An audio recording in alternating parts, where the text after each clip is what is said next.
Hi, everyone. Hope the conference is going well and that those of you that are in Dubai are enjoying being together and also enjoying some, no doubt, pleasant weather. So sorry that we can't be with you today. The two people you can see on screen are me, Nick Pigeon, Head of Surveys and Benchmarking at iGraduate, and Melissa Oliver, who is Queen of all things the ICE on behalf of iGraduate. Sorry we can't be with you, but our busy survey wave that takes place at this time of year didn't allow us the time away from our desks, unfortunately. Nevertheless, we've recorded a short presentation to bring you all up to speed with the Student Barometer, which is the survey we run for universities and higher education institutions globally, including a large number of the ICE institutions. I'm now going to share the screen so that you can see that presentation. So Mel, could you just give me the nod when that comes up, please? Okay, so we will crack on now. It's a pre-recorded presentation, but we're sort of recording it as live. So if we stumble over a word or two, then that will replicate the scenario of us being in the room anyway. Quick outline of the session. I'm going to spend a couple of minutes introducing iGraduate by way of a reminder for those of you who already work with us and an introduction for those of you who don't. Mel will then take you through some highlights from the latest ICE Student Barometer results. And I'll then finish off by picking up some key results from our wider student survey dataset of global institutions. Normally there'd be time for Q&A at the end, but I understand that Elise is going to share our details so that you can get in touch with any questions. So a couple of minutes just telling you a little bit more about iGraduate and what we do. Basically, we have a flagship core survey, the Student Barometer. As you can see on the slide, iGraduate actually works within a parent company, Tribal Group, and iGraduate's core survey, as I say, is the Student Barometer, and that is a survey that asks questions about all aspects of the student experience, and it allows participating institutions to see how their students score various aspects of the student experience and compare those scores against other institutions in the benchmark. Each year, we typically average a global benchmark of around 125,000 or so responses from individual students. Some years that's closer to 200,000, depending on which institutions participate. The ICE institutions ordinarily contribute around 10,000 responses to that global benchmark, and Mel will give you the updated figure for 2022 shortly. The point is that the survey produces a really big, credible data set, and it enables the ICE institutions who participate to compare their student experience against global benchmark averages of all participating institutions and against the ICE institutions, and therefore, start to improve things for your students. So over to Mel for some highlights from this year's results for the ICE institutions. And I'm going to be driving the slides, aren't I, Mel? So if you need to say next slide, if I'm not keeping up, then feel free to do so. Will do. So I'm Mel, I'm Senior Client Support Officer at iGraduate. I'm the account manager for the ICE. I'm going to talk through some highlights from the ICE 2022 National Report. So this is a list of all participating universities, and the institutions in bold surveyed all students. There were 118,000 responses overall, and the ICE institutions made up slightly over 12,000 of these responses. So breaking this down, this was just over 1,800 international students and almost 10,500 domestic students, responding from 35 institutions in 15 countries.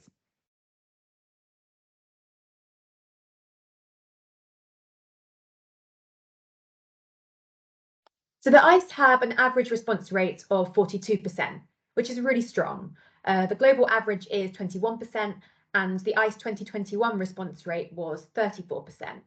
The ICE 2020 response rate was 22%, so there's been a really strong improvement year on year. Looking at study level breakdown, so the top bar shows the ICE data and the bottom bar shows global data. The dark blue represents undergraduate degrees, so the ICE deliver more UG and less PGT and PGR programs. The global benchmark therefore contains scores from students across different levels. So we ask a recommendation question at the start of the survey, which is how likely is it that you would recommend this institution to family or a friend? This is an 11-point scale of 0 to 10, which we use to generate the NPS or Net Promoter Score.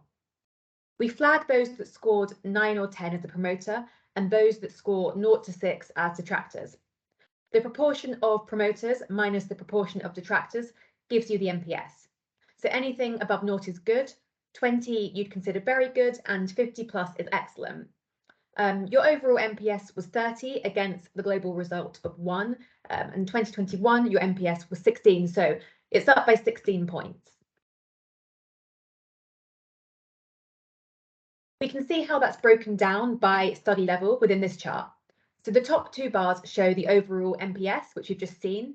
The next pair down is UG, where your NPS is 30 versus 0 and 15 up from last year. The next pair down is undergrad, where your NPS is 15 versus -5 and up from 6 last year.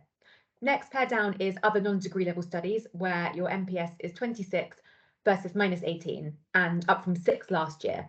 And the bottom pair is other, which includes PGR, where your NPS is 30 versus 17, also up from 6 last year. So everything we've just seen links into the propensity to recommend question, where we ask students, would you recommend the institution to others thinking of applying here? 82% of the ICE students would encourage people to apply, which is a really good result and up 6 percentage points from last year. Overall satisfaction is used as a key indicator, but satisfaction rates generally vary as students reflect on the individual aspects of their experience. Overall satisfaction has changed a lot over the past couple of years, predominantly due to COVID, but this seems to be slowly improving. 90% of the ICE students are satisfied or very satisfied against a global benchmark of 87%, so another positive result.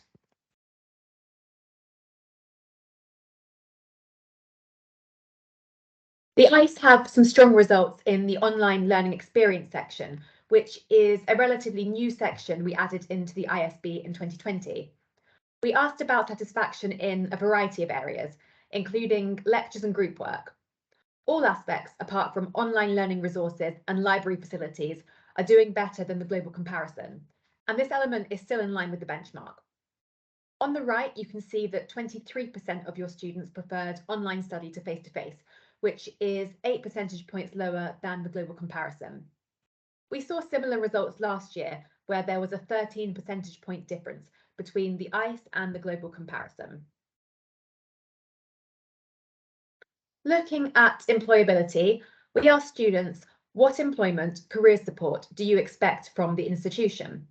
And in line with what we saw last year, it seems that expectations are quite different for the ICE students. So the blue bars show the ICE data and the pink percentages are the global benchmark.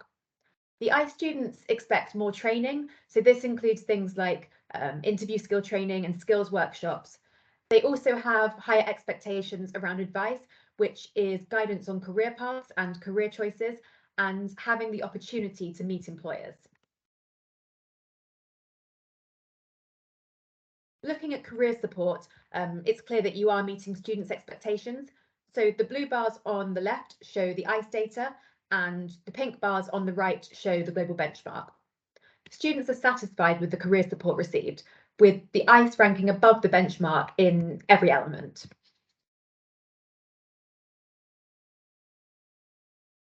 So we asked students, what would make you leave your host country after graduation? And again, it seems that this is quite different for the ICE students versus the global benchmark. Earning potential in another country is the #1 reason for the ICE students to leave their host country, followed by the cost of living, which is probably to be expected given the current cost of living crisis. So to conclude this section, in terms of career goals, the ICE students felt significantly more prepared than the global comparison, with 85% saying that they felt well or very well prepared against 66% in the global benchmark. So some really positive results, particularly within the employability and career goals areas. I'm now going to hand back over to Nick, who will be talking through some of the global insights from the ISB. Thank you, Mel. So following on from the ICE results, we thought it would be interesting to share with you some of the trends we've seen across the entire student barometer data set, specifically focusing on happiness and well-being, and value for money and a few other bits and bobs as well.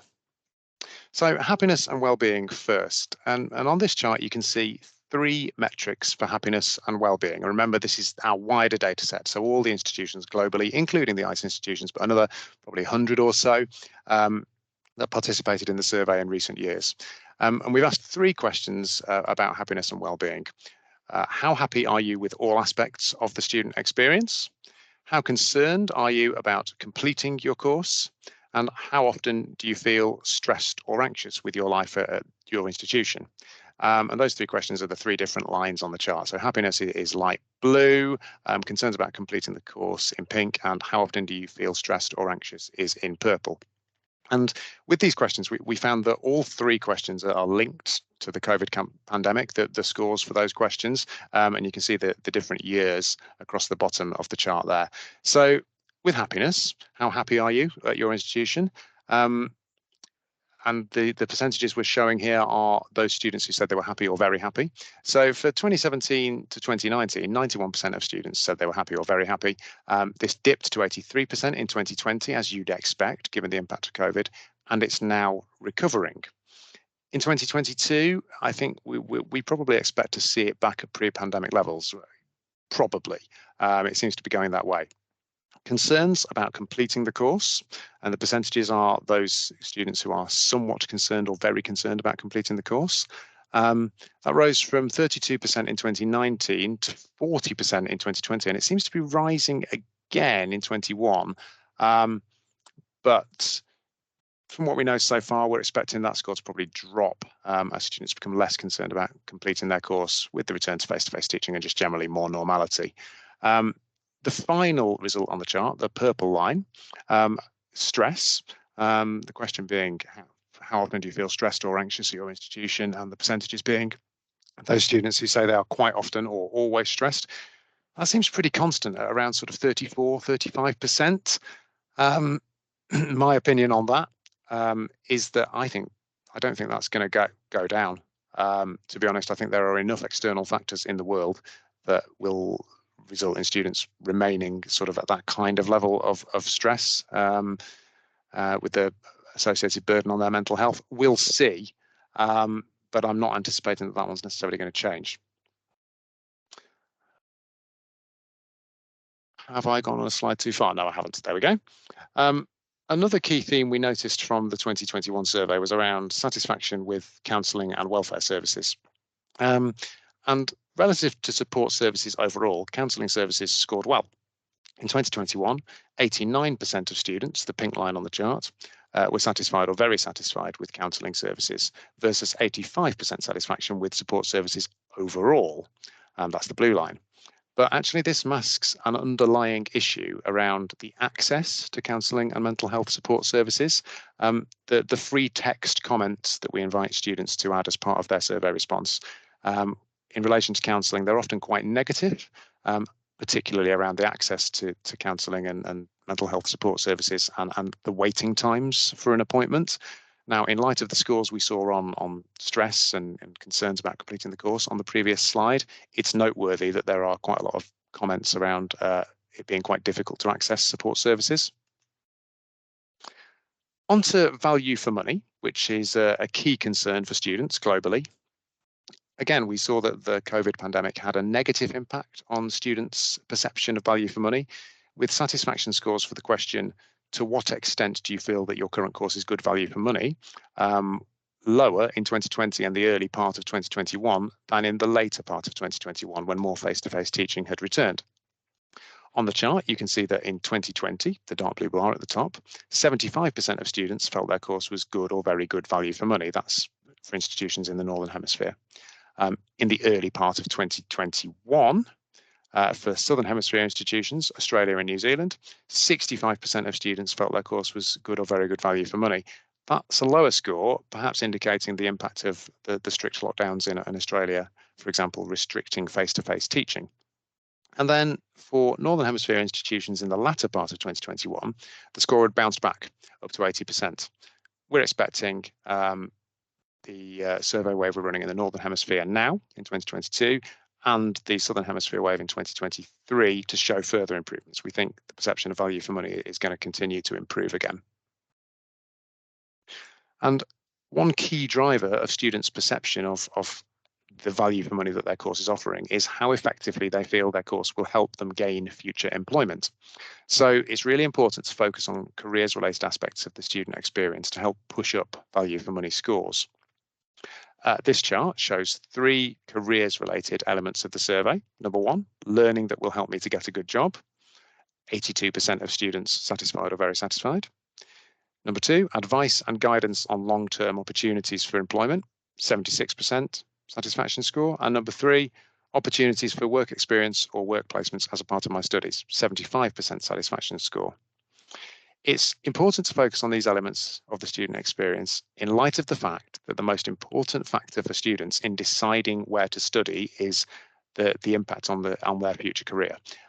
We ask a question that picks up future career impact as a decision factor, and around 96% of students cite it as an important or very important factor in their decision about where to study. And that score has remained pretty constant for each of the last 4 years. So employability and future career is really important. If you get that stuff right, then students will be, overall much more satisfied with their course, and they will perceive it offering greater value for money.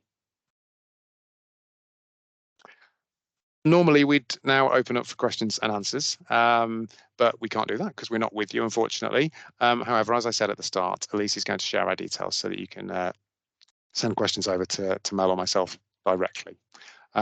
So all that said, I will unshare our screen just so we can show our faces before we leave you. Enjoy the rest of the conference. Many thanks for your time, and we'll hopefully see you in future years. Bye-bye.